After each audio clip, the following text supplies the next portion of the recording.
অনেকগুলো ঘটনা আর সেই ঘটনার থেকে বাছাই করা অংশ নিয়ে ব্যাখ্যার জন্য আলোচনার টেবিলে ফেলা তর্ক বিতর্কের ক্ষেত্রে সেটাকে আরও বেশি প্রাসঙ্গিক করে তোলা, এটা রিয়েলি আজকে আমাদের জন্য খুব ডিফিকাল্ট কাজ ছিল।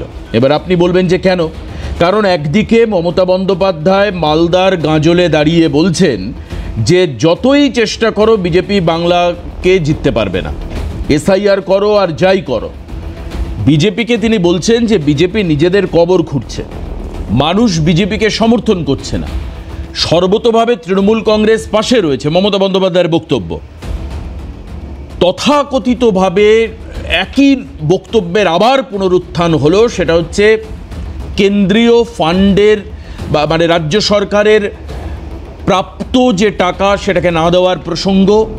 এবং এটাও মমতা বন্দ্যোপাধ্যায় আজকে মালদার গাজলে দাঁড়িয়ে বললেন যে এসআইআরের মতো প্রক্রিয়া চালু করে রাজ্যের উন্নতি বা ডেভেলপমেন্টের কাজ বেসিক্যালি প্ল্যান করে আটকে দেওয়া হচ্ছে, এরকম একটা বক্তব্য আসলো। আর অন্যদিকে আরেকটা বড় খবর, যেটা হচ্ছে আজকে ডিভিশন বেঞ্চের নির্দেশে হাইকোর্টে তপব্রত চক্রবর্তী এবং মাননীয় বিচারপতি ঋতব্রত কুমার মিত্রের ডিভিশন বেঞ্চ তারা নির্দেশ দিল যে 32,000 প্রাথমিকের চাকরি আপাতত বাতিল হচ্ছে না, অর্থাৎ চাকরি বহাল থাকলো।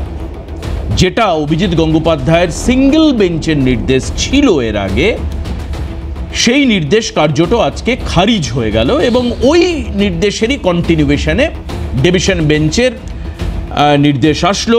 এবার এটা নিয়ে অবশ্যই বিভিন্ন মহলে আলোচনা হচ্ছে, সমালোচনা হচ্ছে, তর্ক বিতর্ক হচ্ছে, কনস্ট্রাকটিভ তর্ক হতেই পারে যে কোনো একটা ভার্ডিক্ট নিয়ে।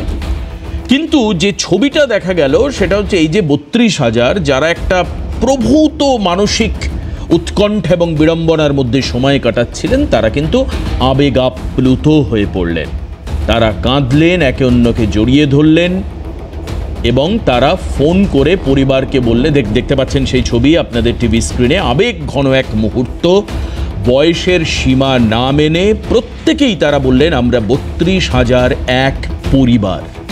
আর সেই 32,000 পরিবার একটা নির্দেশে আজকে বেঁচে গেল, চাকরি থাকলো। অনেকে প্রশ্ন তুলছেন যেখানে 9 বছর চাকরি করবার কথা বলা হয়েছে, পরিবারের কথা বলা হয়েছে, তাহলে 9, 10, 11, 12, 2016 সালের যাদের এসএসসিতে সুপ্রিম কোর্টের নির্দেশে চাকরি গিয়েছিল তাদের ক্ষেত্রে একই যাত্রায় পৃথক ফল কেন? দুটোর মামলার ক্ষেত্রে হয়তো তার পার্সপেক্টিভ আলাদা, তার বিচার্য বিষয় আলাদা, বিচারকদের রায়, মতদান, প্রেক্ষিত সবটাই আলাদা আলাদা, কিন্তু এই প্রশ্ন অনেকে তুলছেন, যৌক্তিক কি অযৌক্তিক পরের প্রশ্ন। আমি যে প্রসঙ্গটা উঠছে আমি সেটা আপনাদেরকে বললাম। আসুন এবার আমরা আলোচনায় যাব, কিন্তু আলোচনায় যেতে গেলে যেটা করতে হয় সেটা হচ্ছে পরিচয় করে দিই যারা আজকে গুরুত্বপূর্ণ সময় থেকে আমাদের প্যানেলকে আগামী 1 ঘন্টা সময় দিচ্ছেন, তাদের কাছে আমি কৃতজ্ঞ। আমাদের সঙ্গে রয়েছেন তৃণমূল কংগ্রেস মুখপাত্র সম্রাট চক্রবর্তী, আমি সম্রাটদাকে স্বাগত জানাবো আজকের অনুষ্ঠানে। একই রকমভাবে আমাদের স্টুডিওতে নেই, অনলাইনে আমাদের সঙ্গে রয়েছেন তন্ময় মুখোপাধ্যায়। তন্ময়দা, কেন আপনি অনলাইনে আমি জানি না, বরঞ্চ খানিকটা মিস করছি আপনাকে, কারণ এই আলোচনায় আপনার স্টুডিওতে আসা হয়তো আমি আশা করছিলাম। তৃতীয়ত আমাদের সঙ্গে রয়েছেন জাতীয় কংগ্রেস মুখপাত্র মিতা চক্রবর্তী, আমি স্বাগত জানাই মিতা দেবীকে আজকের অনুষ্ঠানে। আজকে প্রথম আমার সঙ্গে প্যানেলে মিতাদি রয়েছেন, পাশাপাশি আমার অত্যন্ত প্রিয় ভাতৃপ্রতিম গৌরব মজুমদার, বাম মুখপাত্র। এটা ভাববেন না যে আমি ভাতৃপ্রতিম বললাম মানে বামপন্থী করি, সেরকম ব্যাপার নয়। কিন্তু গৌরব, এই যাদের সঙ্গে আজকে প্যানেল করছি, গৌরব সব থেকে প্যানেল গেস্ট হিসাবে প্রবীণ, মানে এখানে প্রবীণ, মানে আমার কাছে আমার সঙ্গে নাম্বার অফ প্যানেলস গৌরব সব থেকে বেশি করেছে। সেই কারণের জন্য আমি সবাইকে আজকে স্বাগত জানিয়ে আজকে বেসিক্যালি যেটা দেখাই প্রথম, যে সেটা হচ্ছে এই মানে যাদের চাকরি থাকলো, মানে বাই দ্য ওয়ে চাকরি চলে গেল না একটা নির্দেশের ফলে, তারা কি বলছেন, কারণ তাদের আবেগঘন মুহূর্তের ছবিটা একবার সামনে তুলে ধরি। দেখুন, একটু স্যাটিসফ্যাকশন তো আছেই, তার কারণ আমরা যথেষ্ট পড়াশোনা করে নিজের যোগ্যতায় চাকরি পেয়েছিলাম, দুর্নীতির সঙ্গে কোনো রকম ভাবে আপোষ করিনি। এবং একদিন হঠাৎ দুপুরবেলায় আমরা দেখতে পেলাম আমাদের চাকরি নেই, আমরা জানি না আদালতে আমাদের চাকরি চলে গেল। আবার সেই দীর্ঘ লড়াই, দীর্ঘ কোর্টের লড়াই, আইনি লড়াই, সুপ্রিম কোর্ট ঘুরে আবার হাইকোর্টের ডিভিশন বেঞ্চ, এবং আজকে আমাদের পক্ষে সেই রায় গেছে, আমরা যথেষ্ট খুশি। আচ্ছা, এরপর যদি আপনাদের অপোনেন্ট মানে যারা ওয়েটিং লিস্ট ক্যান্ডিডেট ছিলেন, যারা এই মামলাটি করেছিলেন, তারা যদি সুপ্রিম কোর্টে যায়, আপনারা কি ক্যাভিয়েট করে রাখবেন? তারা তাদের মতন করে তাদের আইনি পদক্ষেপ তারা কি করবে সেটা তারা বিবেচনা করবে। আমাদের টিম আছে, আমাদের 32,000 একটা পরিবার, আমাদের টিম সেই অনুযায়ী যথাযথ ব্যবস্থা। কাল থেকে কোর্টে যাবে, স্কুলে যাবে? অবশ্যই স্কুল যাচ্ছি, বিএলওর কাজ করছি। পরিবারের কিছু কিছু, যেহেতু আমাদের গ্রামাঞ্চলের স্কুল, অনেকেই জানেন আবার অনেকেই জানেন না, কিন্তু আমাদের মানে সামাজিক পরিসরে আমাদের একটা যে দুর্বিষহ যন্ত্রণা ছিল, যে আজকে অন্যান্য দিন আমি সম্রাটদাকে দিয়ে শুরু করতাম, কিন্তু আজকে এই প্রসঙ্গে এবং সঙ্গে আমি অনুরোধ করব আরেকটি বক্তব্য, যেটা মমতা বন্দ্যোপাধ্যায়ের বক্তব্য শোনানোর জন্য। সেটা হচ্ছে যে মমতা বন্দ্যোপাধ্যায় বলেছেন যে এসআইআর করে নিজের কবর খুঁড়ছে। আমি কেন এটা এর সঙ্গে যুক্ত করলাম?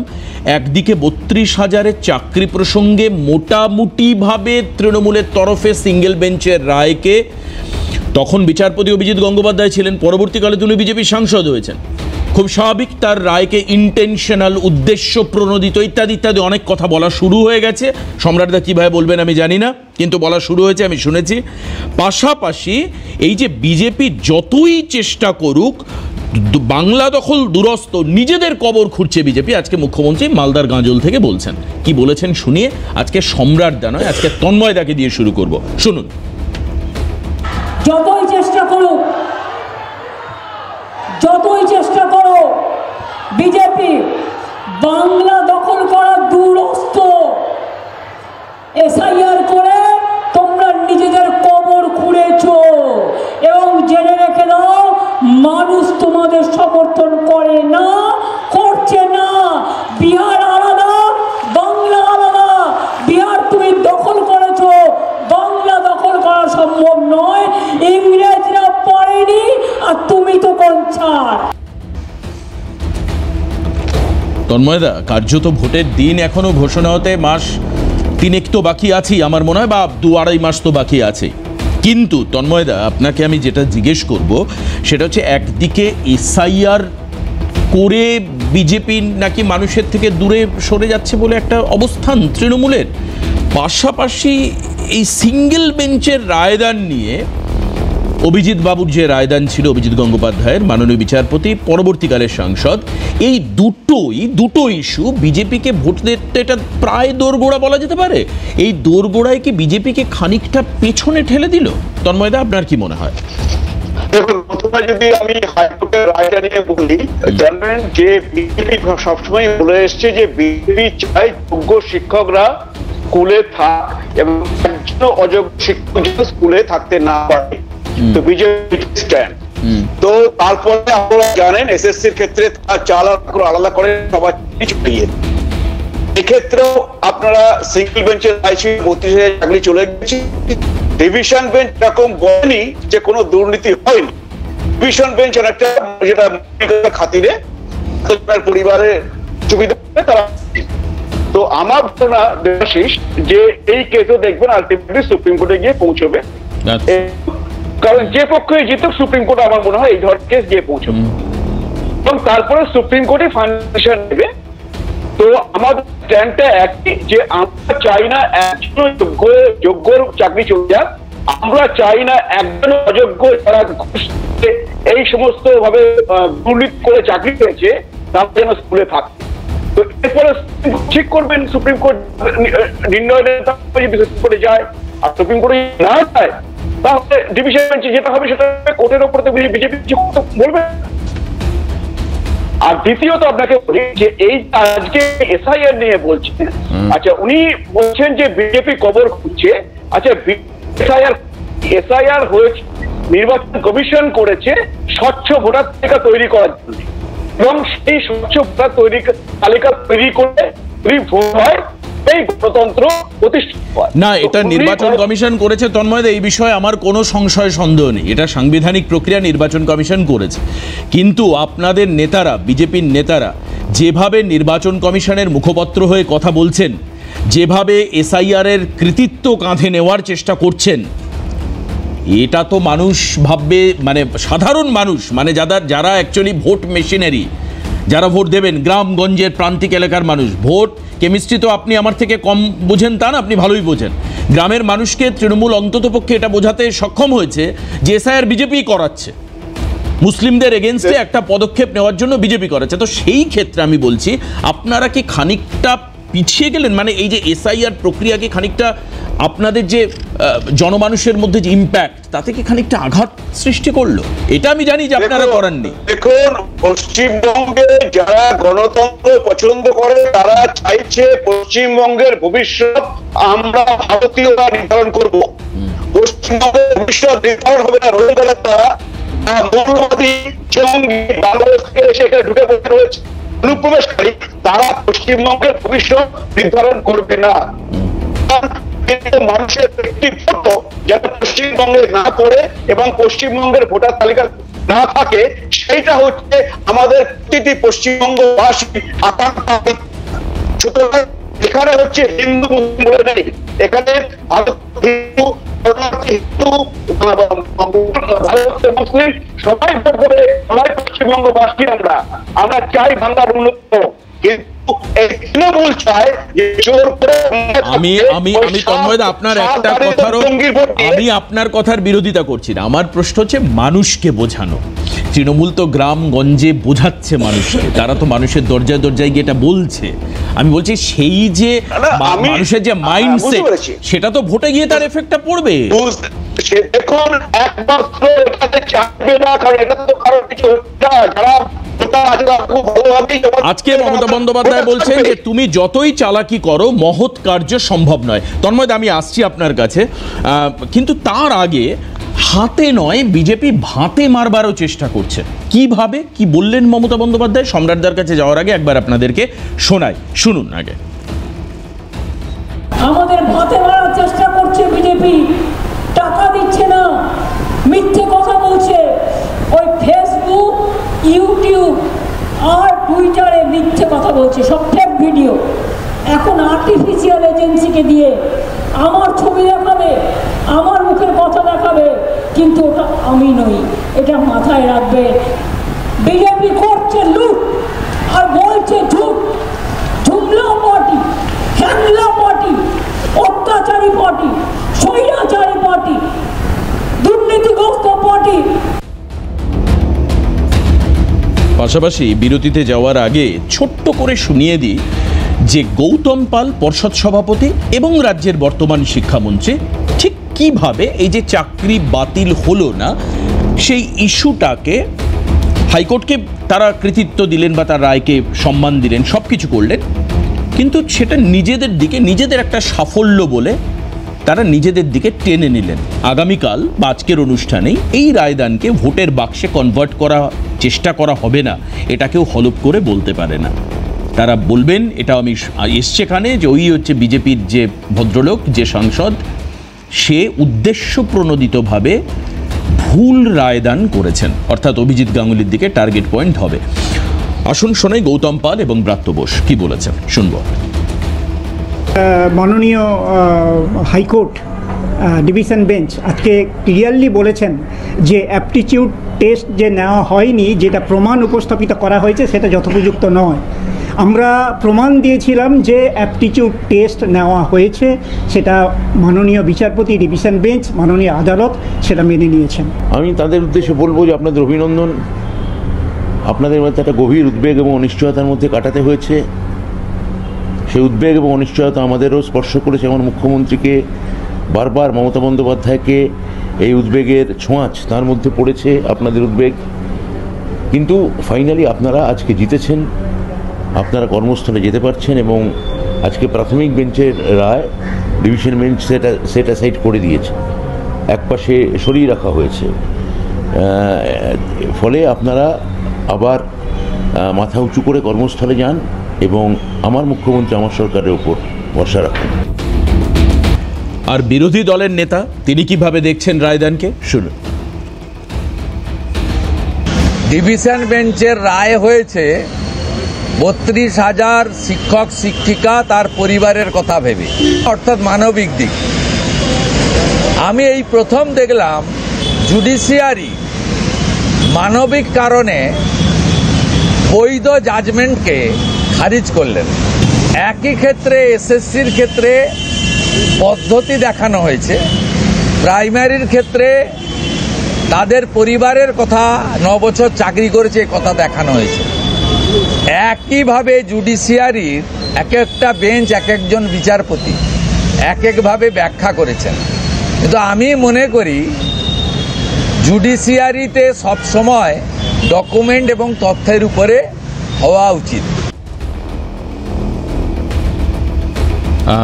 সম্রাটদা, এই রায়কে নিয়ে তো কনস্ট্রাকটিভ আলোচনার জায়গা আছে, আমরা বিচারপতি বা কোর্টকে তো কোনো মতামত দিতে পারি না, কিন্তু এটা বাস্তব যে এই রায়টা যদি চাকরি চলে যেত, খারিজ হতো, রাজনৈতিকভাবে পুরোপুরি উল্টো দিকের সমস্ত রাজনৈতিক দলগুলো আপনাদের দুর্নীতিবাজ, চোর, জোচ্চোর কিচ্ছু বলতে বাকি রাখতো না। এখন কি মনে হচ্ছে, বা আপনারা একে কিভাবে কাজে লাগাবেন?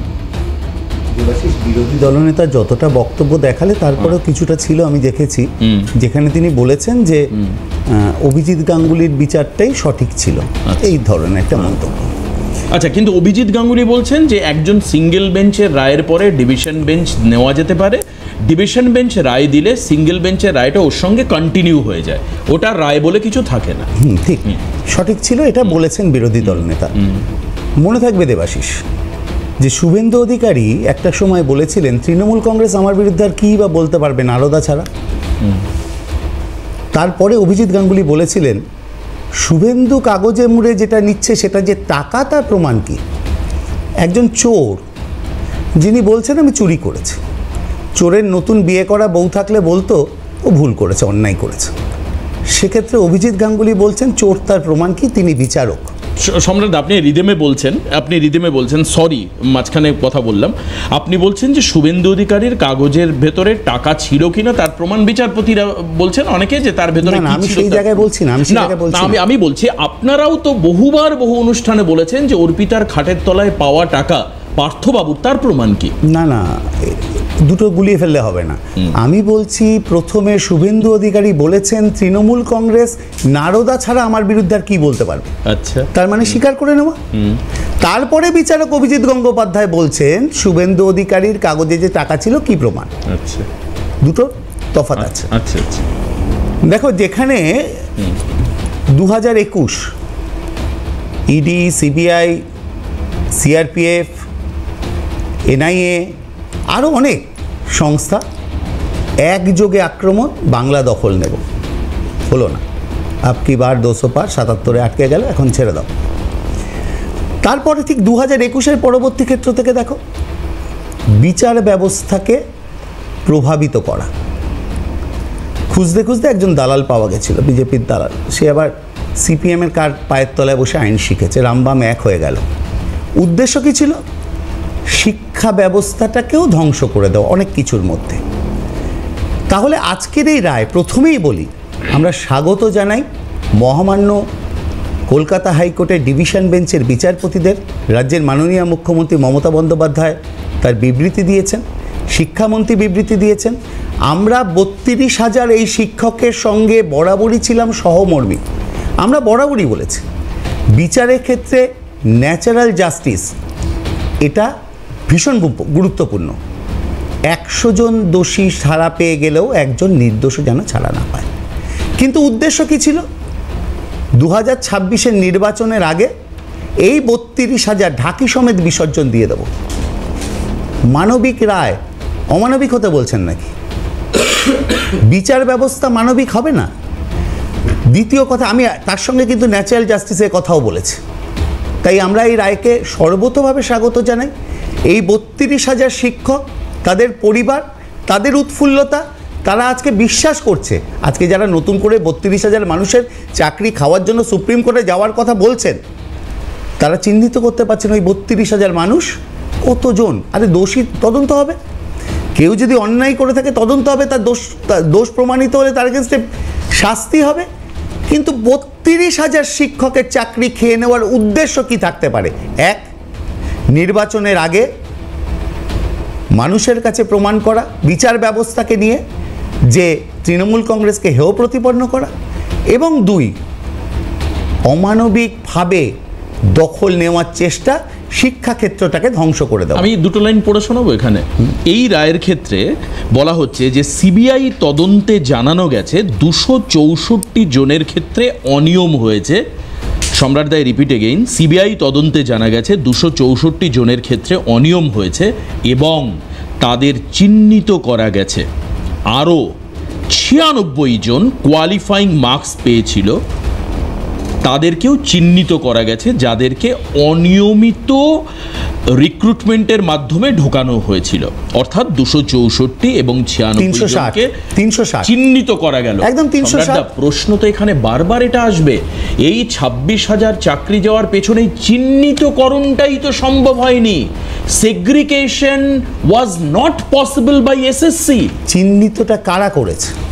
চিহ্নিত সিবিআই করেছে, সিবিআই করেছে, একদম সিবিআই। যারা আমাদের ট্যাক্সের টাকায় যারা মাইনে পায়, তাদের কাজই তো ছিল চিহ্নিত করা। সিবিআইকে দেওয়া হয়েছিল তো তদন্ত করে চিহ্নিত করতে। তারা কি করেছে? কেন তারা চিহ্নিত করতে পারেনি, এই প্রশ্ন তো সবার আগে থাকে। নিয়ামক সংস্থার দায় নেই, সিবিআই এর দায়। না, নিয়ামক সংস্থা এসএসসি বা পর্ষদ, তাদের দায়িত্ব নেই, সিবিআই এর দায়। নিয়ামক সংস্থার বিরুদ্ধেই তো সিবিআই। আজকে যদি আপনারা সেগ্রিগেশন করে দিতেন তাহলে 26,000-এরও চাকরি যেত না। আচ্ছা সম্রাট, আপনাকে বলে দিই, এই যে 264 আর 96, এই যে 360 জনের কিন্তু চাকরি গেছে, চিহ্নিত করা গেছে এখানে। হ্যাঁ, চিহ্নিত করার কাজই তো সিবিআই এর। আমরা তো কখনো বলিনি কোনো ক্ষেত্রে, না এসএসসির ক্ষেত্রে না টেটের ক্ষেত্রে, যদি কেউ দোষী প্রমাণিত হয় আমরা তার পাশে আছি, আমরা কোনোদিনও বলিনি। কিন্তু আমরা বারবার ন্যাচারাল জাস্টিসের কথা বলেছি। সেক্ষেত্রে সিবিআই এর কাজই তো ছিল চিহ্নিত করা, যে কারণে তদন্তের দায়িত্ব তাকে দিয়েছিল। যার বিরুদ্ধে তদন্ত, তাকে প্রমাণ করার দায়িত্ব দিচ্ছেন নাকি? সিবিআই তদন্ত করছিল তো এসএসসির বিরুদ্ধে, এসএসসি বলে দেবে তো সিবিআই কি করবে? সিবিআইকে তো বলতে হবে যে তারা তদন্ত করে কি পেয়েছে, কারা দোষী চিহ্নিত করে, তাদেরকে শাস্তি দেওয়া। আমরা কখনো কোনো দুর্নীতিকে প্রশ্রয় দিতে চাইনি, দিই না এবং দেব না। কিন্তু সিবিআই তার ভূমিকা পালন করতে পারেনি কেন, এই প্রশ্নও থেকে যাবে। বেশ, আমি এবার একটু গৌরবের কাছে আসি। গৌরবের কাছে আসার আগে উন্নয়নমূলক একটি জায়গায় আটকে যাচ্ছে এসআইআর এর জন্য, আজকে মমতা বন্দ্যোপাধ্যায় বলেছেন। গৌরব শুনে প্রশ্ন তুলতেই পারেন যে 11 থেকে 25, এই যে দীর্ঘ 15 বছর পর এসআইআর 3 মাস হচ্ছে বলে উন্নয়ন আটকে গেল। আগে শোনাই যে কি বলেছেন মমতা বন্দ্যোপাধ্যায়, শুনবো আগে, শুনি। এত তাড়াহুড়ো করার কি দরকার ছিল? তুমি জানো সামনে ইলেকশন, উন্নয়নের কাজ বন্ধ করে 6 মাস আগে থেকে রাজ্য সরকারের ক্ষমতা দখল করার জন্য, যাতে ডেভেলপমেন্টের কাজ না হয়, উন্নয়নের কাজ না হয়, মানুষ পরিষেবা না হয়, তুমি চুলকে ঘা করছো। গৌরব, প্রথমেই আমার একটা ব্যর্থতা স্বীকার করে নিই যে এই ঘটনার পর আমার ভীষণ ইচ্ছে ছিল বিকাশদার একটা ফোন নেওয়ার জন্য, যে বিকাশ রঞ্জন ভট্টাচার্য তিনি কি বলছেন এই বিষয়ে কেন্দ্র করে। এখনো পর্যন্ত যখন তোমার কাছে আমি প্রশ্ন নিয়ে যাচ্ছি, প্রায় 7:28 বাজে, আমরা এখনো ওনার বক্তব্য পাইনি। কোন ব্যাপারে? এই যে চাকরি থাকার ব্যাপার, এই ব্যাপারে নয়, কাজ হয়নি সেটা নিয়ে উনি কি বলবে। এই যে 32,000 চাকরি যে থেকে গেল, আইনি দিকটা উনি কিভাবে দেখছেন, বা এর পরবর্তী পদক্ষেপ কিছু আছে কিনা আদতেও। গৌরব, তোমার কাছে এই বিষয়টা আসবো, যেটা তৃণমূলকে কতটা নতুন করে পালে হাওয়া দিল, এক। দ্বিতীয়ত হচ্ছে এসআইআর করে সবটা ভুন্ডুল করে দিচ্ছে কেন্দ্র সরকার, আর বিজেপির দোষত্ব অবশ্যই তোমরা সবসময় বলা হয় যে তোমাদের।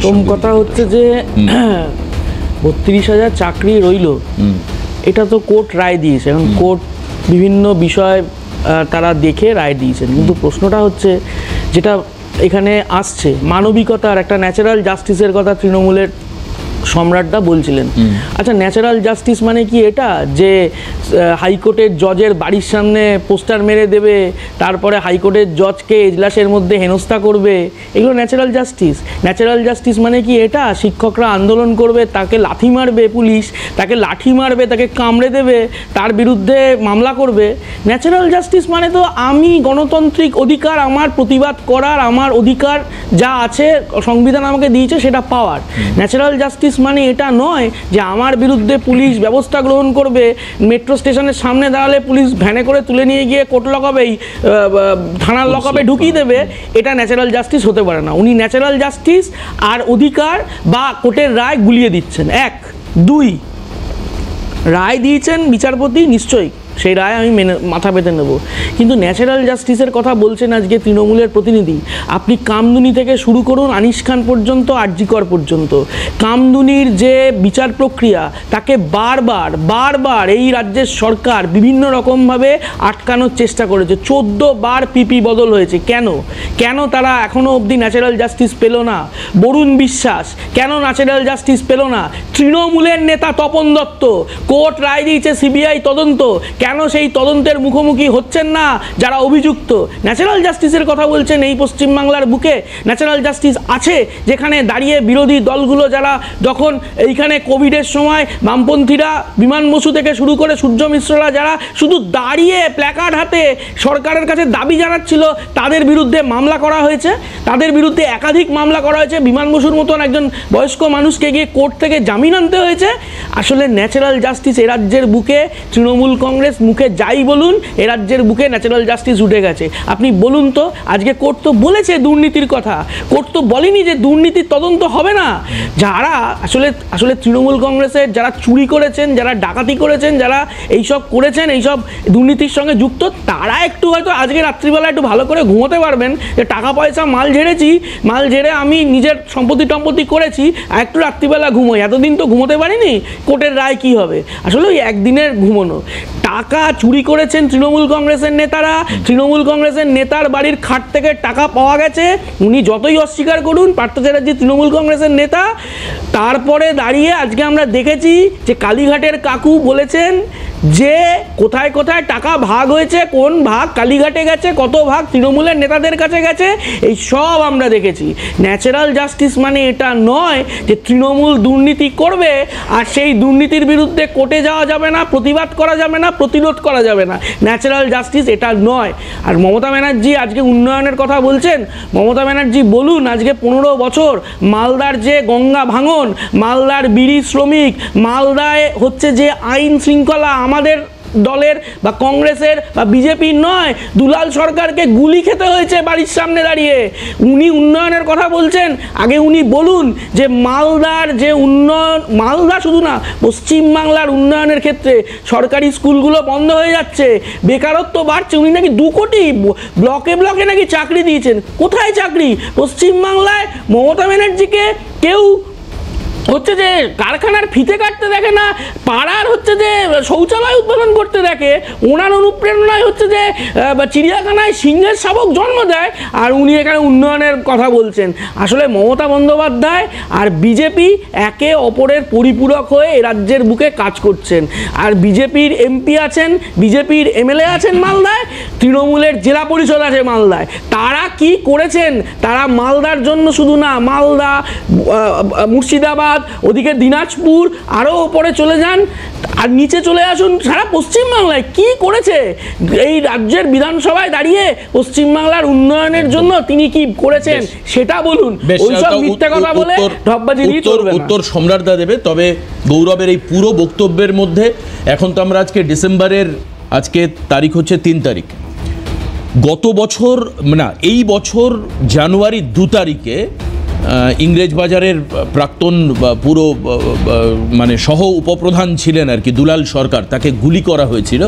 তার থেকে আজ পর্যন্ত যদি তুমি গৌরব ধরো, তাহলে নানা করে 6টি শুট আউটের ঘটনা ঘটেছে, সবই তৃণমূলের। 6টা শুট আউট। কিন্তু কি অদ্ভুত বিষয়, তার মধ্যে একজন হচ্ছে ফুচকা বা কিছু একটা বিক্রি করেন, ওনারটা যদি আমি বাদ দিই তাহলে 5টি ক্ষেত্রে দলীয় গোষ্ঠী কোন্দলের প্রসঙ্গ সামনে এসছে।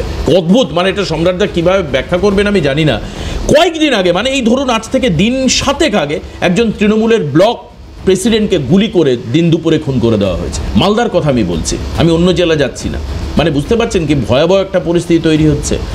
সেই জায়গায় দাঁড়িয়ে এই যে কেন দলের মধ্যে দুটো গোষ্ঠী হচ্ছে, হ্যাঁ সবাই ডেফিনেটলি মমতা বন্দ্যোপাধ্যায়, অভিষেক বন্দ্যোপাধ্যায় তাদেরকে দেখে চলছেন, একটা আদর্শে চলছেন, কিন্তু দলের মধ্যে খাওয়া খাই, গণ্ডগোল, একে অন্যের সঙ্গে যে গোষ্ঠী কোন্দল, এটা কি নেই? আমি মিতার কাছে যাওয়ার আগে, মিতা দেবীর কাছে যাওয়ার আগে দ্রুত আপনাদেরকে শোনাবো আশিস চৌধুরী, চাকরিহারা পক্ষের আইনজীবী এবং সরকারি পক্ষের আইনজীবী কি বলছেন একবার শুনিয়ে নিই, তারপর আমরা মনে হয় বিরতিতে যাব। বিরতি থেকে ফিরে এসে মিতা চক্রবর্তী বলবেন, শুনুন। এই যে চাকরিটা ফিরে আসা বা এই 32,000 চাকরি বাতিল না হওয়া, কি কারণ দেখানো? কারণ একটাই দেখানো হয়েছে যে যারা ইনোসেন্ট টিচার তারা করাপশনের সাথে কোনোভাবে ইনভলভ নেই। সিবিআই অলরেডি আইডেন্টিফাই করেছে যে কারা কারা ডাইরেক্ট করাপশনে যুক্ত আছে এবং তাদের লিস্ট এবং তালিকা তৈরি হয়েছে। সেক্ষেত্রে কোনো করাপশনের সঙ্গে যুক্ত না হয়ে তাদের চাকরিটা কেন চলে যাবে সেটাই অবজারভেশন। এবং সিঙ্গেল বেঞ্চে যে অর্ডার, যেখানে হিউজ করাপশন হয়েছে এবং পুরো সিলেকশন প্রসেসকে ক্যান্সেল করে দেওয়া, তাহলে একজন ইনোসেন্ট টিচার যে সঠিকভাবে চাকরিটা পেয়েছে তার চাকরিটাও চলে যাবে। সেই কথা মান্যতা দিয়ে এবং তাদের যে কন্ট্রিবিউশন, যে সার্ভিস, যে এতদিন ধরে যারা চাকরিটা করে আসছে এবং তারা এফিসিয়েন্সির সঙ্গে চাকরি করছে, সেখানে কোনো রকম অভিযোগ নেই, সেই জন্য তাদের চাকরিটা বহাল থাকবে। আজকের নির্দেশিকার পর কত হাজার টিচারের চাকরিটা বাঁচবে? পুরো সংখ্যাটা এখন সঠিকভাবে বলা যাচ্ছে না। যে 32,000 যে অ্যাপয়েন্টমেন্ট ক্যান্সেল হয়েছিল সেটা সেটিসাইড হয়েছে। বাকি যে লিস্টটা তৈরি করেছিল সিবিআই, সেই লিস্টটার চাকরিটা থাকবে না। বাকি যারা সার্ভিস পেয়েছিল উইদাউট এনি ইরেগুলারিটিস তাদের সার্ভিসটা সিবিআই তো অলরেডি তদন্ত করছে এবং যারা ডাইরেক্ট ইনভলভমেন্ট আছে এবং যারা এই করাপশনের সাথে যুক্ত ছিল তাদের অ্যাপয়েন্টমেন্টটা বাতিল হলো। এই যে জাজমেন্ট মহামান্য ডিভিশন বেঞ্চ হাইকোর্ট দিল, সেটা একটা ঐতিহাসিক জাজমেন্ট। কারণ এই ধরনের পেশেন্টস হিয়ারিং দেওয়া এবং জুলাই মাস থেকে নভেম্বর মাস পর্যন্ত শুনানি করে এত কম সময়ের মধ্যে, 1 মাসেরও কম সময় নিয়ে এত তথ্য, এত কাগজপত্র ঘেটে তিনি জাজমেন্ট দিয়েছেন এবং অত্যন্ত কম্প্রিহেন্সিভ জাজমেন্ট বলে আমাদের মনে হয়েছে। কারণ কোর্ট তথ্য প্রমাণের উপরে চলবে, সেই তথ্য প্রমাণ যতটা সিবিআই, ইডি এবং অন্যান্য সমস্ত এজেন্সি তুলে আনতে পেরেছে, তার ভিত্তিতে এখনো পর্যন্ত যা প্রমাণিত সেই 360 জন তাদের চাকরি বাদ দিয়ে বাকি সমস্ত চাকরি বহাল থাকলো।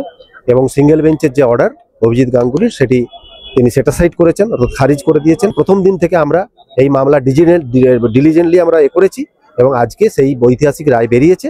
তাতে আমার যে মক্কেল অর্থাৎ এই সংগঠন, তারা খুবই স্যাটিসফাইড। এই মুহূর্তে এই যে চাকরি 32,000-এর যে চাকরি থাকলো হাইকোর্টের ডিভিশন বেঞ্চের নির্দেশে, এই সম্পর্কে আমি বলছিলাম যে রাজনীতি শুরু হবে এবং এই ঘটনাকে কেউ রাজনীতির পক্ষে বা বিপক্ষে নেওয়ার চেষ্টা করবেন, এটা খুব স্বাভাবিক। কারণ আমরা হাইলি পলিটিসাইজড একটা স্টেট। কুণাল ঘোষ তার বক্তব্যে কি উঠে এসছে শুনুন।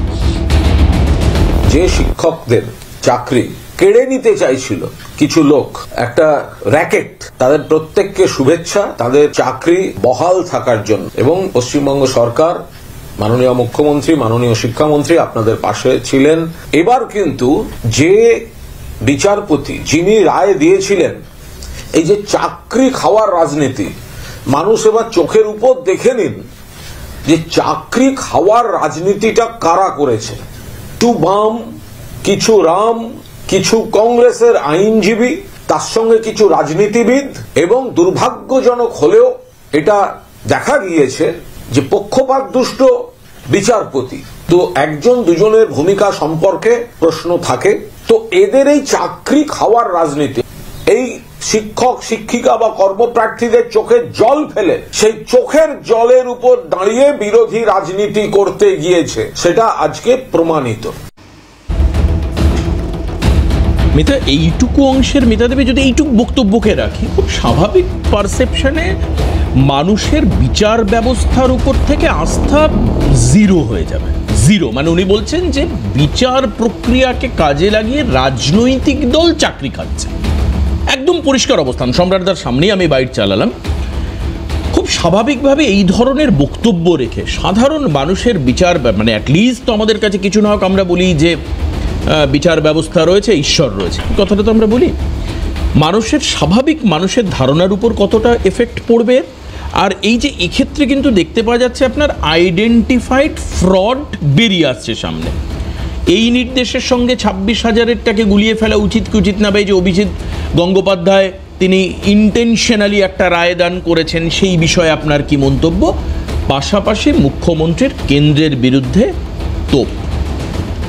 দেখুন, প্রথম প্রশ্ন হচ্ছে অভিজিৎ গঙ্গোপাধ্যায় যে রায়টা ছিল উনি এখন সাংসদ, বিজেপি রাজনৈতিক দলে উনি যোগদান করেছেন, এবং ওনার রায়ের পেছনে কোনো রাজনৈতিক উদ্দেশ্য ছিল কিনা, কোনো পলিটিক্যাল মোটিভেশন ছিল কিনা, সেটা কিন্তু খুব ন্যায্য প্রশ্ন। না মানে রায়দান কি পলিটিক্যালি মোটিভেটেড হয়? এবং পলিটিক্যাল এবং ওনার কিভাবে হয় পলিটিক্যাল মোটিভেশন? আমরা তো জানি যে আইন বিচার ব্যবস্থা তথ্য প্রমাণের উপর। আজকে তো সেই রায়টাকে আবার সেটাকে রিরান করা হলো, সেটাকে সেট অ্যাসাইড করা। এটা হতে পারে যে তখনও হয়তো সিবিআই এই স্পেসিফিক্যালি কালপ্রিটদেরকে আইডেন্টিফাই করতে পারেনি। এই প্রশ্নটা করা যে অভিজিৎ গঙ্গোপাধ্যায়ের কি কোনো রাজনৈতিক উদ্দেশ্য ছিল, কোনো রাজনৈতিক অ্যাম্বিশন ছিল, উনি কি পলিটিক্যালি মোটিভেটেড ওয়েতে রায় দিয়েছেন, সেই প্রশ্নটা কিন্তু উঠবেই। কারণ উনি এই আলোচনার যেহেতু পরে রাজনীতিতে উনি পরে রাজনীতিতে গেছেন, এখন উনি সাংসদ। বেশ। সেকেন্ড পয়েন্ট হচ্ছে, আমার খুব অদ্ভুত লাগছে দেখে যে যখন টিএমসির কোনো প্রতিনিধি, টিএমসির কোনো স্পোক্স পারসন, বা এক্ষুনি কুণাল বাবুর আপনি বক্তব্য শোনালেন, তারা যখন এসে এটা তাদের জয়লাভের মতো তারা দেখাচ্ছে যে তারা এখানে একটা নৈতিক জয়লাভ করেছে। দুর্নীতি কি হয়নি? করাপশন কি হয়নি? করাপশন দুর্নীতি কি প্রমাণিত হয়নি? প্রমাণিত হয়েছে। শয়ে শয়ে মানুষ দুর্নীতিগ্রস্ত ছিলেন এবং তারা সেইভাবে চাকরি পেয়েছে। আজকে এই দুর্নীতি এবং স্ক্যামের জন্যই এই ৩২,০০০ শিক্ষকদের এই উদ্বেগের মধ্যে দিয়ে থাকতে হয়েছে, এই আনসার্টেনিটির মধ্যে দিয়ে থাকতে হয়েছে। তাহলে দুর্নীতি যখন হয়েছে, সেই দুর্নীতির জন্য এই ৩২,০০০ প্রাইমারি টিচারদের উদ্বেগের জন্য কারা অ্যাকাউন্টেবল? যদি আমরা এখানে অ্যাকাউন্টেবিলিটি ফিক্স করতে আসি, তাহলে কারা দায়িত্ব নেবেন? এটা আমার দ্বিতীয় প্রশ্ন থাকবে। আমার তৃতীয় প্রশ্ন থাকবে যে দুর্নীতি হয়েছে, আমরা সবাই জানি। এখানে দুর্নীতিতে সেগ্রিগেশন করা সম্ভব হয়েছিল, অন্য এসএসসির জায়গায় কেন আমরা সেগ্রিগেশন করতে পারলাম না? সেখানে শুধু প্রশ্ন কিন্তু আমাদের প্রশাসনের কাছে থাকবে না, প্রশ্ন থাকবে সিবিআই এর কাছেও, প্রশ্ন থাকবে টিএমসি এবং বিজেপির মধ্যে যে সেটিং এর তথ্যের কথা আমরা বারবার বলে আসি এবং বলে আসছি, সেটার কাছেও যে আপনারা সেখানে দিদি সেটিংটা তো আমরা হাইপোথেটিক্যালি না, হাইপোথেটিক্যাল কিছুই হয় না জীবনে। সেটিং এর প্রমাণ আছে আপনার কাছে? না, সেটিং এর প্রমাণ থাকলে তো আমরা কোর্টে যাব, কিন্তু এমন বহু জায়গা হয়েছে যেখানে আমরা দেখিয়ে দিয়েছি যে আমাদের মনে হচ্ছে যে একটা ব্যাকরুম নেগোসিয়েশন হচ্ছে।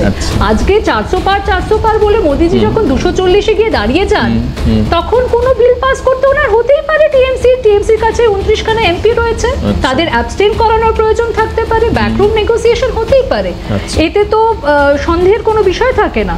কিন্তু আজকে যখন আমরা বলছি যে এখানে সেগ্রিগেশন করা সম্ভব হলো, তাহলে এসএসসির ক্ষেত্রে সেগ্রিগেশন করা কেন সম্ভব হলো না?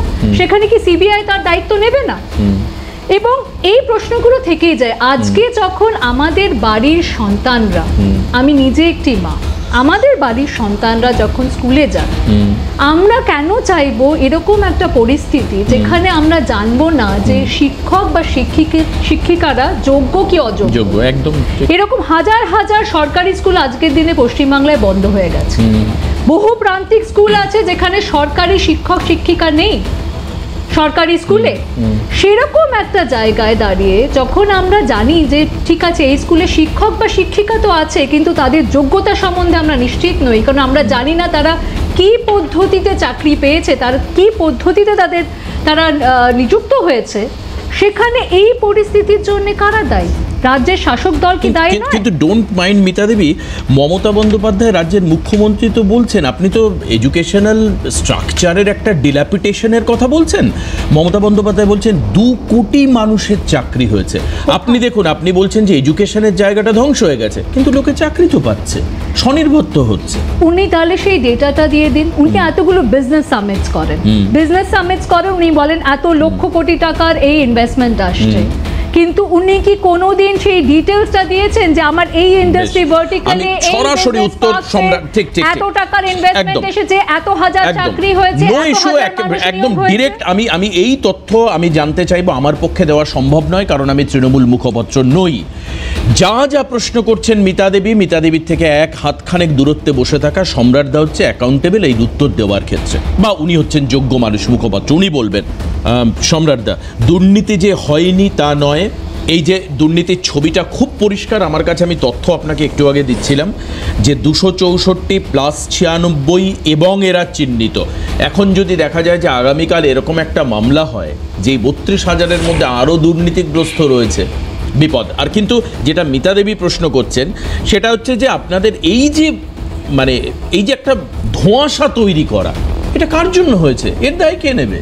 এর দায় বিজেপির বা কংগ্রেসের বা সিপিএমের, নাকি আপনাদেরই? অনেকগুলো প্রশ্ন একটা একটা করে দেওয়াশিস আমি উত্তর দিই। আগে মিতা দেবীর এই প্রথম প্রশ্নটার উত্তর দিই। আমার মনে হয় এটা সবথেকে কঠিন প্রশ্ন। কংগ্রেসের প্রতিনিধিত্ব করছেন এবং শিল্প নিয়ে প্রশ্ন করেছেন, যে শিল্পের খতিয়ান চেয়েছেন। আমি তার আগে দুর্নীতি নিয়ে অনেক কথা বলেছেন। আমি মিতা দেবী বা কংগ্রেস দলের দুর্নীতি নিয়ে এখানে আলোচনা করব না, যারা আকাশ মাটি পাতাল একটা সময় বেঁচে দিয়েছিলেন। আমি শুধু শিল্পের উদাহরণটা, দুর্নীতির প্রশ্ন দুর্নীতি দিয়ে করাটা উচিত না। আমি শিল্পের উদাহরণটা দিই। আমার হর্ষ মালহোত্রা কেন্দ্রীয় মন্ত্রী, তিনি সংসদে যে বয়ান দিয়েছেন যে 2011 সালে রেজিস্টার্ড চালু শিল্প সংস্থা পশ্চিমবঙ্গে যেটা ছিল 1,37,000, এবং পরবর্তীতে 2023 সালে সেটা 2,50,000, মানে 1 লক্ষ। এটা কি শিল্প বলছেন? এটা রেজিস্টার্ড শিল্প পশ্চিমবঙ্গে, ওই চপ, তেলে ভাজা, এই শিল্প। সেটা তো 56 তেলে ভাজা। আমি আসছি চপ রেজিস্টার্ড পশ্চিমবঙ্গে রেজিস্টার্ড চালু ব্যবসায়িক সংস্থা যেটা 2011 সালে ছিল, সেটা 2023-এ কোন জায়গায় এসেছে তার খতিয়ানটা দিলাম। আমি গৌরবের কথা বলি। গৌরব বিচারপতিদের প্রতি হঠাৎ করে খুব সহানুভূতিশীল হয়ে গেছে। গৌরব ভুলে গেছে যে গৌরবের দল একটা সময় বলেছিল বিচারপতি লালা বাংলা ছেড়ে পালা, তার জন্য শাস্তিও পেয়েছিল। আচ্ছা, কন্ডেমড হয়েছিল বিমান। ঠিক আছে, এবার শেষ করি, শুনুন না, আবার শেষ করি। কিন্তু তার মানে এইটা না, রাজশেখর গৌরব বরুণ বিশ্বাসের কথা বললো। গৌরব বাড়ির সামনে গুরুত্বপূর্ণ। গৌরব আমি দাদা সম্রাট দা, যখন এই প্রসঙ্গ উঠেছে যে এই দুর্নীতির দায়কার, যে দুর্নীতি হয়েছে মানে 264, প্রাইমারি টিচার্স অ্যাসোসিয়েশন তাদের হয়ে মামলা লড়েছিলেন আইনজীবী কার্তিক কুমার রায়। তিনি কি বলছেন একটু শোনাই, এটা অ্যাডজয়েন্ট হলে আপনার বলতে সুবিধা হবে, শুনুন। এটা রাজ্য সরকারের কাছে একটা অ্যালার্মিং, যে যদি তারা এখনো পর্যন্ত নিজেদেরকে না সূত্রে নেয়, তাহলে পশ্চিমবঙ্গের শিক্ষা ব্যবস্থার যে বেহাল দশা, সেটা কিন্তু আরো খারাপের দিকে যাবে, এবং তাতে করে কিন্তু সব থেকে বেশি ক্ষতিগ্রস্ত হবে সাধারণ আপনার বাড়ির ছেলে মেয়েরা। অতএব সেদিক থেকে এটা তো একটা মারাত্মক ইন্ডিকেশন, যেটাকে অ্যালার্মিং বলা যেতে পারে, যে দুর্নীতি যে হয়েছে এ বিষয়ে নিয়ে কোনো সন্দেহ নেই। সম্রাট, এরপর আপনি কি বলবেন? উনি বলছেন যে দুর্নীতি হয়েছে এবং 264টা রাজ্য সরকারের কাছে অ্যালার্মিং হওয়া দরকার, কারণ এই দুর্নীতি যদি আরো স্প্রেড করতো তাহলে তার ভয়াবহ ফলশ্রুতি হয়তো 9, 10, 11, 12, 2016 প্যানেলের মতো হতো। আপনি বলছেন দুর্নীতি হয়নি, প্রশ্নটা সততার পক্ষে আপনি আছেন। প্রশ্নটা কিন্তু 360 জনকে নিয়ে না, প্রশ্নটা ছিল 32,000-কে নিয়ে। আজকে যে প্রশ্নটা, তার মানে 360 জন হচ্ছে ওটা? না, 360 জনের পক্ষে তো কথা বলছি না, আমরা তো বলছি 360 জনের জন্য। করলো কে দাদা, আগে সেটা বলুন। আরে দুর্নীতিটা করলো কে, তার জন্য সিবিআই আছে, তারা বলুক না কারা করলো। ও মানে আপনি ফ্লুয়েন্টলি দুর্নীতি করবেন, এরপর যদি সিবিআই হয় সিবিআই সেটা খুঁজে বার করবে, মানে সিবিআই এর দায়। অদ্ভুত ব্যাপার, মানে টাকা তুলবে পার্থ, রাখবে অর্পিতার খাটের তলায়, রাখবেও পার্থ, কিন্তু খুঁজে বার করবে ইডির দায়িত্ব সেটা। ভাইপো টাকা নেবে কিন্তু বলা যাবে না। আরে অদ্ভুত কথাবার্তা। গৌরব আমি একটু বলি, গৌরব একটু কথা বলি, একটু পুরোটাই থেমে বলো। বলছি, আমি বলছি না তোমাদের বিরুদ্ধে, বলতে চাইছি না, আমি শুধু তোমাদের ডক্টর অশোক মিত্রের কথা বলছি। আইনজীবী বলছে, অশোক মিত্রের কথা বলছি। অশোক মিত্র অনেক দূর। আরে আপিলা চাপিলা পড়ো গৌরব, সিপিএম এর বলে চিরকুটে চাকরির কথা আপিলা চাপিলাতে বলা আছে। বড় বড় কথা বলছো আজকে প্যানেলে, বড় বড় কথা বলছো, চিরকুটে চাকরি, হ্যাঁ, তপন থেকে শুকুর থেকে শুরু করে মজিদ মাস্টার শিক্ষক, তাদের নিয়ে বড় বড় কথা। শিক্ষা প্রতিষ্ঠানের দুর্নীতিটাকে শিল্পের পর্যায়ে পাঠিয়েছে তুমি। 2025 সালের কথা বলুন, আপনি অসত্য তথ্য দিচ্ছেন। তালিকাভুক্ত কোম্পানির কথা বলুন, 6,000 কোম্পানি রাজ্য থেকে অশোক মিত্র সত্যি লিখেছিলেন না মিথ্যে লিখেছিলেন? অশোক মিত্র আপিলা চাপিলাতে সত্যি লিখেছেন না ভুল লিখেছেন? আমি কিন্তু এখনো মিতা দেবীর করা একটা অত্যন্ত নিরীহ কিন্তু প্রখর প্রশ্নের উত্তর পেলাম না। যেই যে দুর্নীতি শুরু হয়েছিল, মানে ব্যাপারটা কি বলুন তো, ওই যে থাকে না যে কীটনাশক মারার জন্য অনেকে তেল রং করে দেওয়ালে, নিচ থেকে ঘুনে খাওয়া শুরু করেছিল, আমি দ্রুত রং করে ফেলেছি বলে বাকি দেওয়ালটা বেঁচে গেল, এই হচ্ছে ব্যাপার। এই ক্ষেত্রেও তাই কি হচ্ছিল সম্রাটদা?